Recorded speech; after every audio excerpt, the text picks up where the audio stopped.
Today's spoiler video is brought to you by Card Kingdom. Use the link below to pre-order your cards today. Hello everyone, it's Seth, probably better known as Saffron Olive, and it's time for another daily dose of Ravnica Allegiance spoilers and Wizards. Oh my goodness.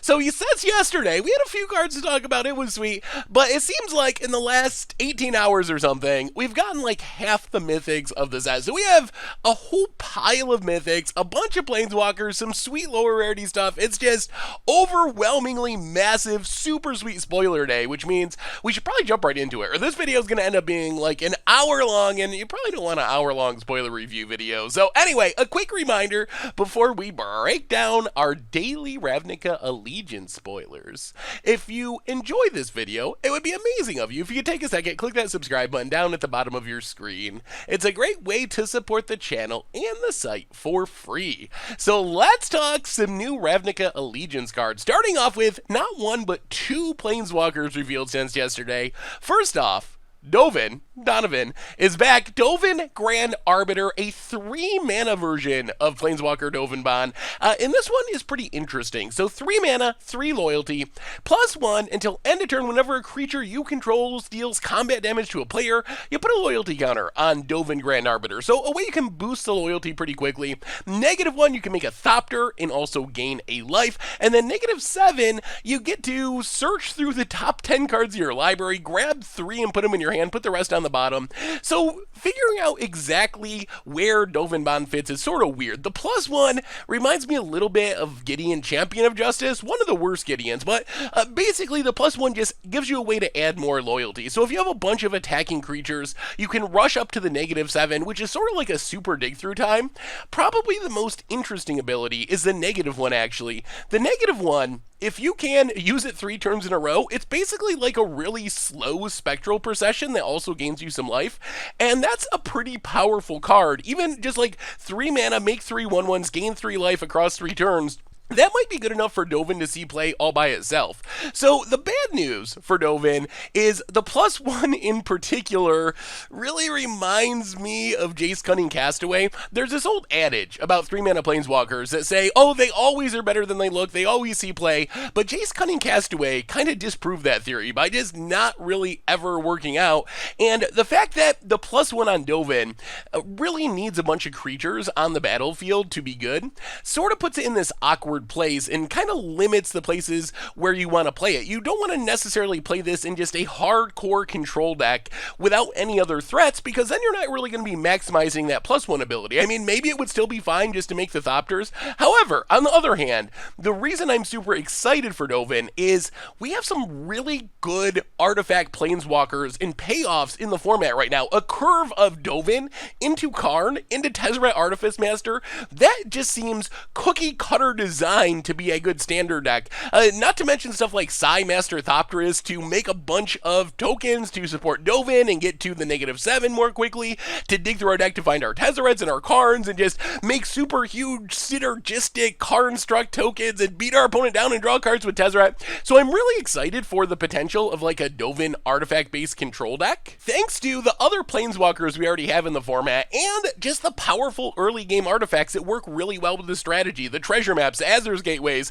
the Fountain of Renewals. So I think that Dovan, while perhaps limited in the number of decks that will want it, and this comes with the asterisk, and as I said before, it might just be that playing Dovan, down-taking, down-taking, down-taking, that plan might be good enough. The slow spectral procession plan might be good enough for other decks, but I'm mostly excited for it because it works so well with Karn, it works so well with Tezzeret, it works so well with the powerful artifacts we have in the format, that it might just be that we're seeing the birth of this new artifact kind of mid-rangey Super Friends control deck, and I'm super excited to try it out. So that's Dovan Grand Arbiter, but we also have another 3-mana planeswalker. 3-mana planeswalker number 2 is Kaya or Zov Usurper. So 3 mana, 3 loyalty, sounds familiar, exactly like Dovan Bon. +1, you exile up to 2 target cards from a single graveyard, and you gain 2 life if you exile at least 1 creature that way. -1, you exile a non-land permanent with converted mana cost 1 or less, and then -5, Kaya deals damage to target player equal to the number of cards that player owns in exile, and you gain that much life. So Kaya, to me, is one of the stranger planeswalkers that we've ever seen. If you look at the abilities, you basically get like a repeatable Fairy Macabre, and then a Isolate is the -1, and then a weird Drain Life type effect is the ultimate. The good news is, Graveyard Hate is really relevant, and that's kind of why I'm high on Kaya. I don't think this is a 3-mana Planeswalker that just wins you the game, but if you look at our current standard format, Golgari, probably the best deck, relies on the graveyard with cards like Fine Finality, Golgari, Fine Broker, grinding value with Memorial to Folly. The Izzet decks are using Arclight Phoenixes and trying to get spells in their graveyard for Enigma Drake. Even the control decks are using jumpstart mechanics to generate card advantage, so just exiling cards from your opponent's graveyard is strangely relevant in our standard format. So even if Kaya isn't a game-winning, like I play this, I win the game, like maybe you do with Liliana the Last Hope or Liliana the Veil, it does offer a lot of utility, if not in the main deck as a sideboard card. And the -1, it does hit a reasonable amount. Most decks are playing something in the 1-mana slot, outside of maybe control decks, which maybe don't have any 1-mana permanents, but the green-black decks have Llanowar Elves, the white decks have like Legion's Landing and other 1-drops, the red decks have Fanatical Firebrand, so there are things that you can exile with it. And then the ultimate is just kind of interesting and unique. It's hard to tell how good it'll be. The thing I did want to mention, though, is in theory you can kind of go all in on Kaya. Like, you can try to make it so that ultimate is going to end the game by ticking up to it, exiling some cards. Maybe you play like Mill or cards like Induced Amnesia, which is a hilarious way to get cards of your opponents into exile, Remorseful Clerics to clean up your opponent's graveyard, and try to get 20 cards exiled. And then your Kaya is just game ending. You just -5, hit your opponent for 20. Good game, well played. So it is possible to build around it. Whether that's an actual competitive plan or more of like a sweet against odds plan remains to be seen. The other thing about Kaya that's interesting is in some ways, this feels like a planeswalker that's designed for older formats. I think it's fine in standard. It'll probably show up as a graveyard hate spell. It can pressure in slower matchups where it does ultimate quickly and you can grind people out of the game by exiling their stuff. But in older formats, it becomes a lot more powerful. There's so many good things to exile at 1 or less mana. Noble Hierarchs and Delver of Secrets and Chalice of the Voids. And Graveyard Hate is even better, especially in Modern right now. We see decks that are playing main deck Rest in Peace because Graveyard Hate is so good. So it might be that Kaya is a card that is even better in Modern or in Legacy or even back in Vintage where you can pick off Moxen and Black Lotuses. So Kaya, one of the more challenging planeswalkers to evaluate. At first glance, it doesn't read like a I win the game planeswalker, which a lot of times that's what you expect from your planeswalkers. You think, I play this, I can protect it, I can eventually get it to its ultimate and win the game. I don't think Kaya works that way, but the value that Kaya offers, keeping graveyards in check, exiling smaller things, still might be enough in a 3-mana package to make it see a lot of play in Standard, and in older formats as well. Next on our list, we have Judith the Scourge Diva, and Judith is a pretty interesting card. 3-mana 2/2 legendary human shaman, gives all your other creatures +1/+0, and also makes it so when a non-token creature you control dies, it deals 1 damage to any target. So this is basically kind of like a weird Zulaport Cutthroat type effect if you're playing a self-sacrifice deck. Essentially like turns all your creatures into Goblin Arsonists, so when they die you can ping anything, and being able to hit creatures is a nice upside. Plus, you can also just play this in Rakdos aggro and play it fairly, where you're making your early game threats, like your Get-To Lava Runners, a little bit more powerful as far as attacking for more damage, and then giving yourself a bit of like Wrath protection. If your opponent sweeps your board with a Deafening Clarion, you get to ping them a bunch of times, maybe just kill your opponent, make it so board wipes are off the table altogether. So I think Judith is a really interesting card. We need more sacrifice outlets for the aristocrats style of like self-sacrifice, Blood Artist, Zulaport, Cutthroat drain you out of the game. We need more free sacrifice outlets, or at least some free sacrifice outlets for that plan to work. On the other hand, Judith is probably just fine as a fair card in Rakdos aggro, where you're giving your team a boost of power, you're protecting yourself from removal to some extent, picking off things or throwing damage at your opponent's face, plus you can play this as your commander as well. So a pretty sweet card. Being legendary does reduce its value as a Blood Artist type effect in a combo deck, because a lot of times you really want 2 Blood Artists, or 3 Blood Artists, or / Zulaport Cutthroats to get the Aristocrat style kill. So being legendary is a bit of a problem, although it is kind of cute that you can legend rule yourself and then still ping with your Judith that's on the battlefield. So there is a little bit of protection from the legendariness, but it does limit its potential as an Aristocrats combo piece. But seems like a pretty powerful 3-mana threat for a Rakdos deck. Next up, we have Mass Manipulation, and good God, this card is expensive. 4 blue plus double X, and you get to gain control of X target creatures or planeswalkers. So basically, 6 mana, you snag a creature or planeswalker, 8 mana, you get 2, 10 mana, you get 3, etc., etc., etc. And this is a card that it kind of reminds me of Hydroid Crosses. When I first read Hydroid Crosses, my take was, Jesus, isn't that efficient at any point on the curve? Like, it's just too much mana.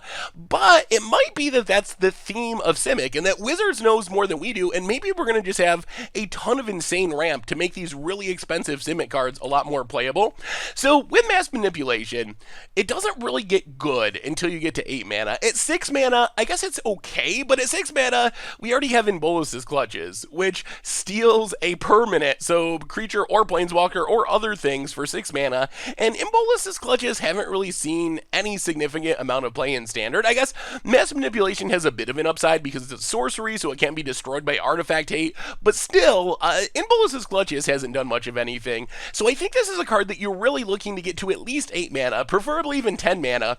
The good news is, we do got a lot of ramp in Standard already, and it seems like Simic's theme in Ravnica Allegiance is ramp, so there might be even more on the way, but we have Lana Werewolves, we have Growth Spiral, a card that was spoiled very early in spoiler season, and people have kind of forgotten about a little bit, but still one of the most powerful ramp cards we've seen in a while. Grow from the Ashes, so there is a pathway here to get up to 8 or 10 mana and make Mass Manipulation just an insane game-ending spell in your Simic deck. So I'm thinking that maybe these expensive Simic cards are actually going to be a little bit better than we're thinking right now once we see the whole set, because it really seems like Simic's theme is really big, really expensive things, and I bet Wizards will give us enough ramp to make these cards pay off.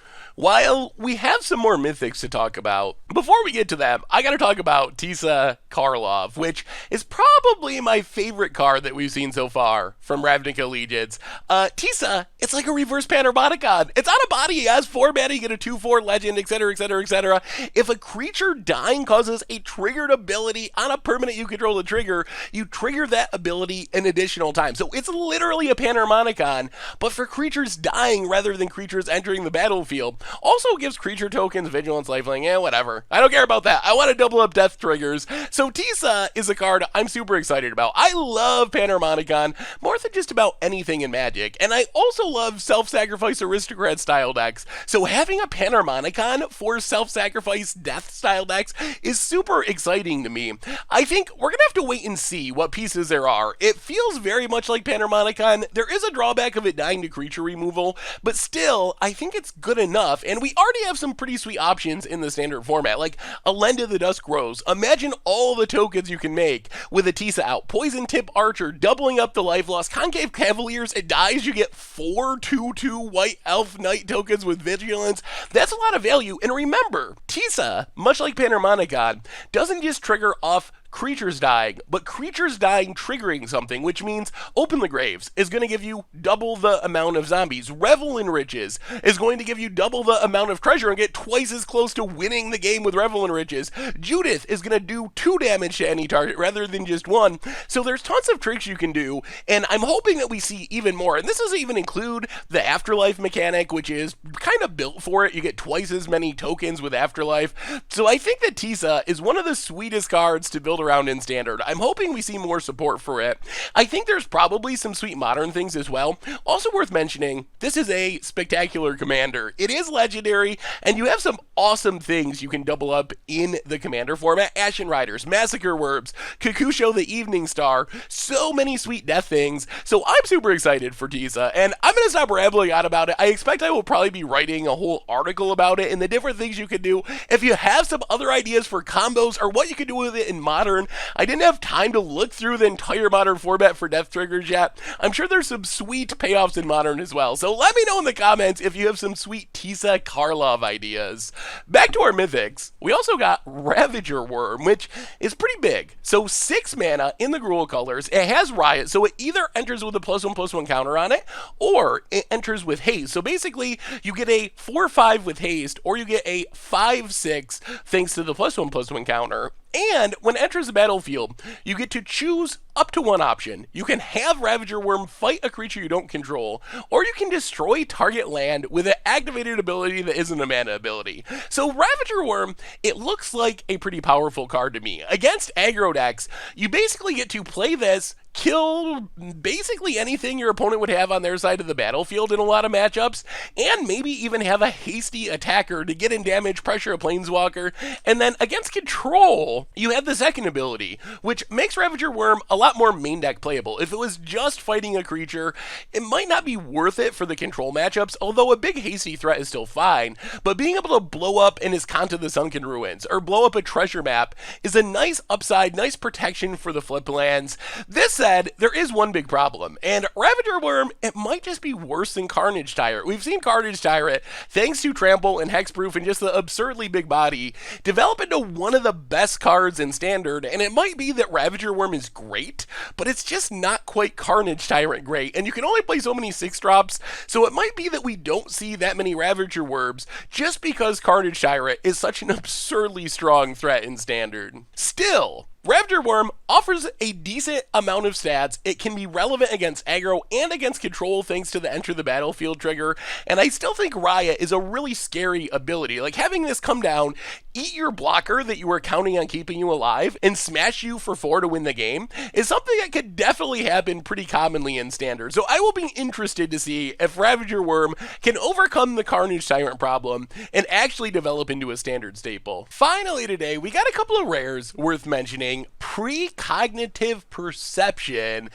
is basically a reprint of Jace's Ingenuity, but with upside because of Addendum. If we cast it during our main phase, not only do we draw 3 cards, but we get to scry 3 as well. So this is a card that I expect to see a lot of play in control decks. Jace's Ingenuity was pretty much a staple of control. Drawing 3 at instant speed for 5 mana has proven itself to be very good in control decks in Standard. And then the Addendum part, I think this is a card that, like, 80% of the time, 90% of the time, you just cast an instant speed as a Jace's Ingenuity. But if you get to a position where you're in the late game and your opponent's top decking, then you might be able to afford to tap out, scry, dig for like the counter spells, dig for your finisher, and still draw those 3 cards. So I think Addendum offers a little bit of upside there, but really, just the instant speed draw 3 Jace's Ingenuity part of Precognitive Perception is more than good enough for it to see play in Standard all by itself. Finally, our last card for the day, Amplifier, which is kind of cute. So 4 mana, you get a 1/1. At the beginning of your upkeep, you reveal cards from the top of your library until you hit a creature,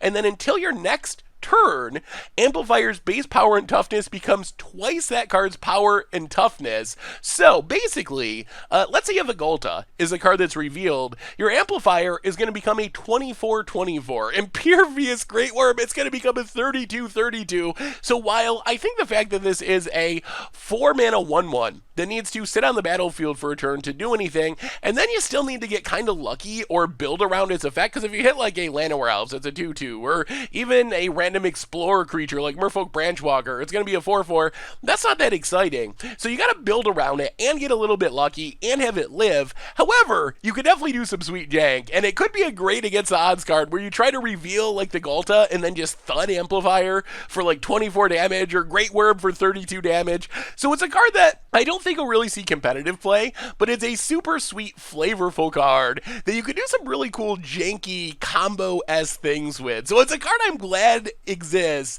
even if it's probably not going to see play in tournament-style decks. Next up, we have Spawn of Mayhem, our black mythic, and this card is pretty sweet. 4 mana, 4/4 fire, and it even has a spectacle cost of 3. So if you make your opponent lose life, you can cast it for 3 mana, and a 3 mana 4/4 flyer, good god, is that a powerful aggressive threat. It even has trample, which is a nice little upside, and then it has another ability, where at the beginning of your upkeep, it pings each player for 1, which, if you're playing an aggro deck, mono black Rakdos, you want to be dealing damage, that's fine. You don't mind taking 1 if your opponent's taking 1.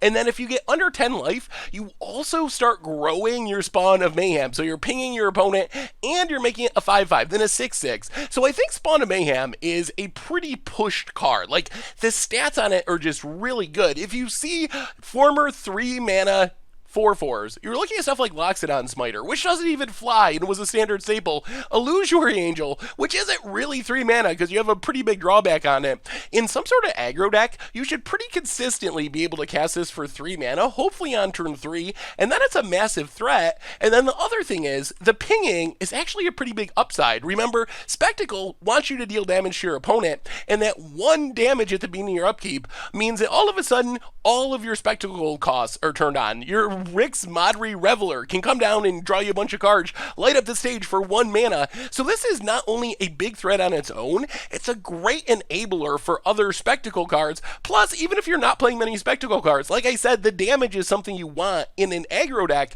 where you're fine with taking damage if it means your opponent is taking damage too, like Flame Rift and Legacy Burn. So I think Spawn of Mayhem is a pretty sweet mythic and a pretty scary card. It's just a really fast threat. The good news is it does die to Lava Coil. There are answers to it, so I don't think it's going to break the format, but the combination of cheapness, abilities, and stats makes this a really pushed threat for Standard. Oh yeah, I almost forgot. It also is a demon, which means despite all the spiky talk we just had about aggro decks and beating your opponent down, what I really want to be doing with Spawn of Mayhem is just winning with Liliana's Contract. It gives us another demon to add to the pile, and Liliana Contract is a card that it's been hard to make work in Standard outside of like Arcane Adaptation shenanigans because we just don't have that many demons in the format. So getting another demon in Spawn of Mayhem gets us 1 step closer to actually having a competitive Liliana's Contract deck. So maybe that's something we can revisit now that Ravnica Allegiance is coming out.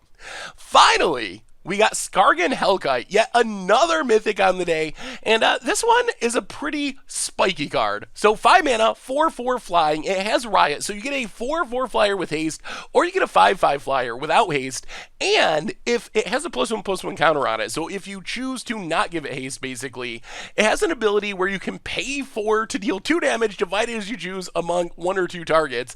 So this is a pretty good card. If you look back at 5 mana, potentially hasty flyers in Standard, they are traditionally pretty good. Like Glorybringer dominated the format, Stormbreath Dragon was a premier threat in the format, Thundermaw Hellkite was absolutely insane, and Skargan Hellkite is kind of like a mixture of all of these cards. You can have the 5/5 like Thundermaw Hellkite, you can have the hasty 4/4 like Glorybringer or Stormbreath Dragon, and even though it's more expensive, the ability to pay 4 to fork bolt something is really scary in the late game. That's a great amount of reach to close out the game once your opponent gets their defenses going, or just shoot down smaller creatures. So I would not be the least bit surprised to see Skargan Hellkite develop into a really reasonable, scary threat, a la Glorybringer, Thundermaw Hellkite, Stormbreath Dragon, that we've seen in the past, because these type of cards traditionally do very well. So I'm super excited for this one. It seems like it's going to end up being really powerful in Standard, and that brings us to the end of our daily spoilers for today. So let me know what you think. What do you think about all these mythics? Spawn of Mayhem, Ravager Worm, Dovin and Kaya, so many crazy planeswalkers, powerful mythics. How about Mass Manipulation? Is that card too expensive for Standard? Can it actually work? Amplifier, Precognitive Perception, will they show up in Standard, or are they more against the odds decks? What do you want to double up with Tisa in Modern and Standard and Commander? Let me know in the comments. Thank you so much for watching. I hope you enjoyed the video, and I will talk to you soon. Thanks for watching the video. If you enjoyed it, help us out by clicking that like button down below. And to keep up on all the latest and greatest, click that subscribe button. And don't forget to hit that bell icon to get alerts whenever we have new videos. And if you want to, check out some of our other sweet videos here and here.